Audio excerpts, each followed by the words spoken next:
வணக்கம், எல்லாரும் எப்படி இருக்கீங்க? இன்னைக்கு வீடியோல நாம உக்காரை தான் பார்க்க போறோம். பாசிப்பருப்பு, ரவா எல்லாம் சேர்த்து செய்ய இந்த ஸ்வீட் ரொம்ப டேஸ்டா இருக்கும். இன்னைக்கு நான் 1 கப் அளவு பாசிப்பருப்பு எடுத்திருக்கேன். இதை நீங்க வாசனை வர அளவுக்கு நல்ல செவக்க வறுத்துக்குங்க. வறுத்ததுக்கு அப்புறமா இதை நான் வாஷ் பண்ணி எடுத்துக்கிறேன். வாஷ் பண்ணிட்டு வறுத்தோம் அப்படின்னா கொஞ்சம் டைம் அதிகமாகும் அப்படின்றதுனால இந்த மாதிரி செய்யறேன். இதனால வந்துட்டு டேஸ்ட்ல எல்லாம் எந்த சேஞ்சஸும் இருக்காது. தாராளமா தண்ணி ஊத்தி இதை நீங்க ஒரு 3 விசில் வச்சு எடுத்துருங்க. நல்ல குழைய மசிஞ்சு இருக்கணும். பாசிப்பருப்பு வேக வச்சு எடுத்து வச்சுட்டேன். இது ஸ்டீம் இறங்குற வரைக்கும் நாம வெயிட் பண்ணலாம். இந்த கேப்ல நான் வெல்லத்தை பாகு வச்சு எடுத்துக்க போறேன்.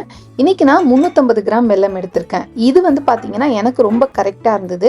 சப்போஸ் நீங்க வந்து ஃபர்ஸ்ட் டைம் செய்கிறீங்க அப்படின்னா கொஞ்சம் எக்ஸ்ட்ராவே நீங்க வந்து பாகு ரெடி பண்ணிக்கிங்க. நம்ம தேவைக்கு தகுந்த மாதிரி பின்னாடி கூட சேர்த்துக்கலாம். வெள்ளப்பாகு ரெடி ஆகிற டைம்லயே நான் ரவாவையும் வறுத்து எடுத்துக்க போறேன். பாத்திரத்துல நெய் சேர்த்து 1 கப் பாசிப்பருப்புக்கு நான் 1/3 கப் ரவா எடுத்துக்கிறேன். இதை நீங்க அந்த நெய்யில நல்ல செவக்க வறுத்தரணும். ரவா நல்ல வறுபட்டு நல்ல வாசனை வந்ததுக்கு அப்புறமா தான் நம்ம அடுத்த இன்கிரீடியன்ஸ் எல்லாம் சேர்க்க போறோம். ரவா நல்ல வறுபட்டுட்டு இப்ப நான் இது கூட எடுத்து வச்சிருக்க தேங்காய் பூ சேர்த்துக்கிறேன். இந்த ஸ்வீட்டுக்கு நல்ல ஒரு ஃபிளேவரும் ஒரு டெக்ஸ்சரும் கொடுக்கறது இந்த தேங்காய் பூ தான். தாராளமா சேர்த்துக்குங்க. தேங்காய் பூவையும் இந்த ரவா கூட சேர்த்து இது ரெண்டுத்தையும் நல்ல செவக்க வறுத்தரணும். வறுத்ததுக்கு அப்புறமா நம்ம ஏற்கனவே வேக வச்சிருந்தோம்ல பாசிப்பருப்பு, அதை நீங்க நல்லா மசிச்சு விட்டுட்டு இது கூட சேர்த்து நல்லா கலந்து விடுங்க. இதுக்கு நம்ம தண்ணியே சேர்க்க தேவையில்லைங்க. இதோட ஈரப்பதத்திலேயே ரவா வெந்துடும், தேங்காவும் குக் ஆயிடும்.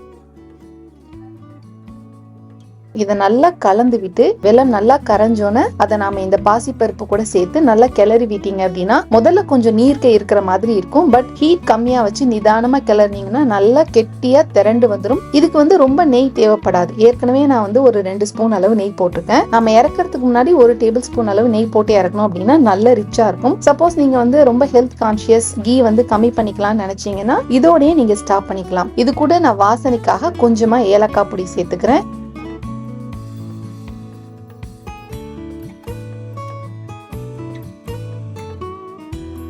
இந்த ஸ்டேஜ்ல நாம நிறுத்திடலாம். ஏன்னா ஆஃப் பண்ணதுக்கு அப்புறம் ஆறுறப்ப அது இன்னுமே கொஞ்சம் திக்காகும்.